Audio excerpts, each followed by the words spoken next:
자, 이번에는 하단에 있는 끝점, 근처점, 점, 중간점, 중심점 등이 어떻게 사용되는지 한번 알아보도록 하겠습니다. 자, 이것들을 우리가 설계를 할 때 매우 이것들은 유용하게 사용이 되는데 아까 선생님이 그리드 스냅과 검보를 항상 유의해서 켜놓은 상태에서 작업을 하라고 했죠. 근데 마찬가지로 이런 점이나 이런 메뉴들을 사용을 하기 위해서는 여기에 있는 개체 스냅을 켜놓고 해야 됩니다. 개체 스냅이 꺼져 있으면, 자, 한번 꺼보겠습니다. 자, 이쪽이 활성화가 되어 있지 않은 것을 볼 수 있죠.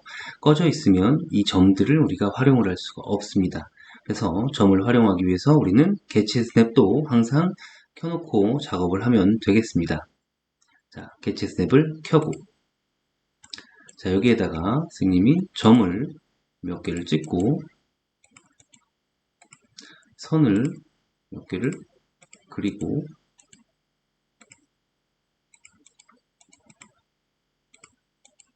도형도 그려보겠습니다.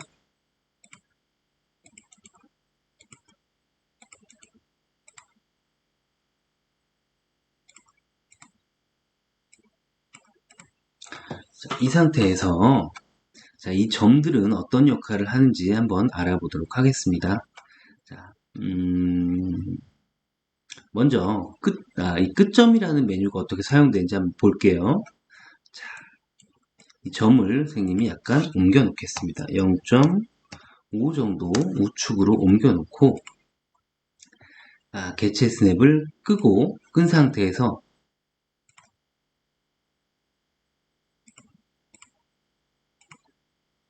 이 점과 똑같은 위치에 점을 잡으려고 합니다.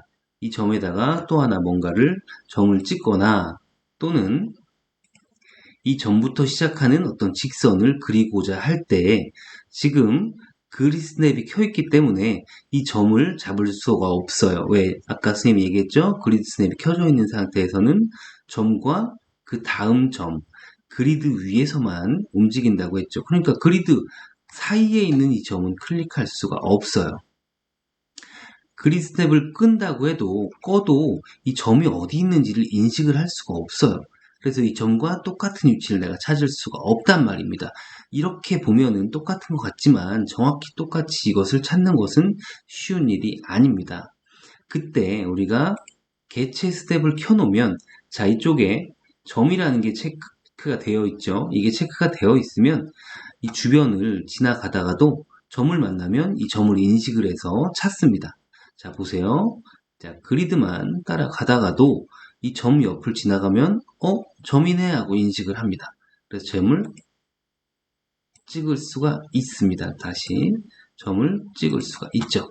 자, 그러면 점이 여기가 두 개가 되어 있겠죠? 자, 살펴봅시다. 여기 점을 클릭을 하면 자, 아까 점이냐 지금 점이냐, 지금 점을 네가 두 개를 선택을 했는데 그 중에 어떤 것을 선택할 것이냐 하고 고르라고 물어볼 거예요. 자, 정확히 점을 찍었다는 얘기죠. 자, 이렇게 정확한 점을 찍기 위해서 어떻게 하라고 했죠? 항상 개체 스냅을 켜놓은 상태에서 이 점이 체크가 돼 있어야 이렇게 점을 인식을 한다는 말입니다. 또 끝점이라는 건 뭐냐면 자, 이 선분을 오른쪽으로 0.5 정도 움직이겠습니다. 역시 이 상태에서도 내가 이 선분의 끝에다가 점을 하나 찍고 싶어요. 근데 찍을 수가 없어요. 그쵸? 찍을 수가 없는데 물론 아까처럼 점을 여기다 찍어 놓고 하면 되는데 점도 찍을 수가 없기 때문에 여기에 있는 끝점을 클릭을 해놓고 이렇게 쭉 따라가면 이 선분의 끝을 찾아서 이 아이가 자동으로 찾는 거예요. 인식하는 거예요. 끝점입니다 하고 얘기해주면 점을 찍을 수 있죠. 도형도 마찬가지예요. 도형에서도 이 도형의 끝부분에 내가 점을 더 어렵게 만들어 볼게요. 잠깐만요. 자, 이렇게 만들어 놓으면 이 끝부분을 내가 절대 찍을 수가 없습니다. 봅시다. 자, 이 끝부분을 찾을 수가 없어요. 어떻게 찾아, 여기를? 그리드 스냅을 끈다고 해도 이 끝부분이 정확히 어딘지 내가 찾을 수가 없어요. 대충 찍어놔도 정확한 점이라는 것을 확신을 할 수가 없죠. 자, 이럴 때 끝점을 클릭해 놓고 이 도형을 쓱 지나가다 보면 여기가 끝이에요 라고 자동으로 인식을 해서 알려줍니다. 자, 끝점을 찾을 수가 있죠. 마찬가지로 여기서도 끝점을 자동으로 찾아줍니다. 이렇게 내가 정확한 도형이나 성분에서의 어떤 정확한 부분을 찾고자 할 때 이 끝점은 매우 유용하게 사용이 됩니다. 그럼 중간점은 뭐냐? 자, 중간점은 이 도형 또는 이 선의 정확한 중간을 찾을 수 있게 도와주는 겁니다. 자, 중간점에 활성화가 안 된 상태에서 내가 이렇게 선을 따라서 움직이면 아무것도 뜨지 않죠. 근데 중간점을 클릭하고 따라가다 보면 자, 여기가 중간이에요 라고 이렇게 알려줍니다. 여기가 중간이에요. 그러면 쉽게 이 선분의 중간점을 찾을 수가 있겠죠. 여기서도 마찬가지입니다. 자, 도형에서도 쭉 가다 보면 여기가 중간이에요 라고 정확히 중간을 우리가 찍을 수가 있게 되는 것이죠. 자, 이렇게 매우 유용하게 사용할 수 있고요. 특히 중심점도 우리가 많이 쓰는데 중심점은 원을 내가 그렸을 때 이 원의 중심을 찾을 때 사용을 합니다. 자, 이 원의 중심을 찾으려면 지금 찾을 수가 없어요.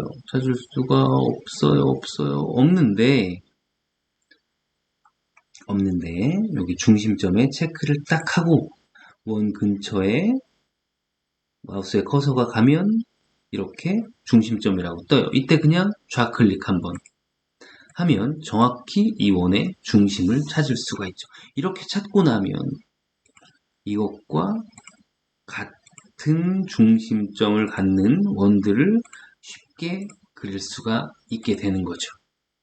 자, 이렇게 해서 우리가 근처점 하나 더 보겠습니다. 이것도 마찬가지예요. 내가 어떤 위치를 찾고자 할 때 근처점에 클릭이 돼 있으면 그 근처에 있는 점을 찾아서 간다는 뜻입니다.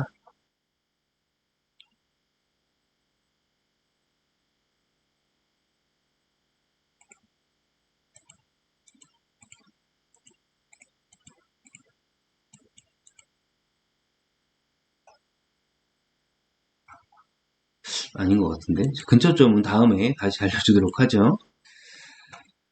자, 이렇게 우리가 점들을 사용하는 방법을 알아봤고요. 요 위에는 명령창에 대해서 살짝 한번 알아보도록 하겠습니다. 자, 확대를 하고 자, 네모를 하나 그려보도록 하겠습니다. 자, 그리드 스냅 켜고요. 네모를 그렸습니다. 또 네모를 다시 직선을 딱 선택을 하는 순간 요 위에 보면 명령창이 활성화가 되는 것을 볼 수 있죠. 자, 직선을 그릴 건데 어떻게 그릴 거냐 이런 것들 얘가 물어보는 건데요. 직선보다는 여러분들은 원으로 설명해 주는 게 조금 더 나을 것 같아요. 자, 원을 또 실행을 하는데 이 위쪽에 보면 반지름, 방위, 원주 이런 것들을 물어봅니다. 우리 주로 여기서는 반지름이나 이 부분을 많이 사용을 할 거예요. 자, 나는 지름이 25인 원을 그리고 싶다 그랬을 때 다시 원의 중심은 여기고 여기로부터 지름이 25인 원을 그리고 싶다 그러면은 이 상태에서 위로 갑니다. 그래서 반지름을 지름으로 바꿔주고요. 바로 숫자 25를 쳐주면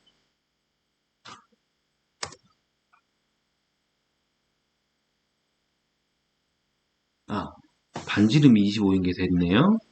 다시 바꾸겠습니다. 그럼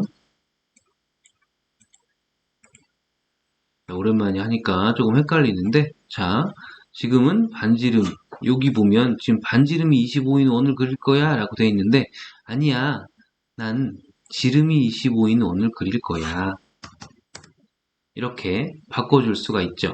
자, 지름이 25인 원을 그릴 거야. 지금 현재 여기 써 있는 것이 그냥 내가 지금 바로 숫자를 쳐주면 여기 있는 지름이 얼마다 라고 하는 의미가 될 것 같네요. 50 이렇게 해버리면 지름이 50인 원이 되는 거죠. 명령창은 이렇게 내가 어떤 명령을 실행할 때 그 명령에 관련된 어떤 질문을 하는 창이에요. 여기를 여러분들이 많이 사용하진 않을 거예요. 이것을 사용하려면 조금 더 숙달되어야지 명령창을 사용하고요. 지금은 명령창 많이 안 쓰게 될 겁니다. 자, 이러면 이 점 그리고 이 아래쪽에 있는 모드에 대해서 한번 알아봤고요.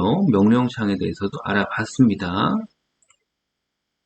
이쪽에도 메뉴들이 있는데 이쪽에 건 많이 안 쓰고 선생님이 가장 많이 썼던 것 중에 하나는 이렇게 그림을 그리고 나중에 이 치수가 궁금할 때 이렇게 선형 치수 요걸 누르고 이쪽 끝점에서 이쪽 끝점까지를 잡아주면은 이 길이가 얼마인지를 얘가 알려줘요. 140이구나. 이렇게 하면 내가 이 길이가 지금 얼마짜리인 직선을 걷는지 이것을 찾을 때 매우 유용하게 쓸 수 있는 게 바로 요 선형 치수라고 하는 것입니다. 그리고 작업을 하다 보면 이렇게 한쪽 끝으로 가는 경우가 있어요. 지금은 단순한 그림이기 때문에 크게 쓸 일이 없지만 때에 따라서는 여기 있는 범위 확대 축소라고 하는 것을 눌러서 내가 지금 그리고 있는 그림이 정확히 화면의 중앙에 오도록 하는 그런 메뉴도 있습니다. 한번 더 해볼까요? 자, 정확히 내가 그리고 있는 것이 화면의 중앙에 오는 것을 볼 수 있죠. 그 외의 것들은 여기 있는 거 자주 쓰지 않을 것 같습니다. 자, 그러면 이쪽에 있는 직선 메뉴에 대해서 또 알아보도록 하겠습니다.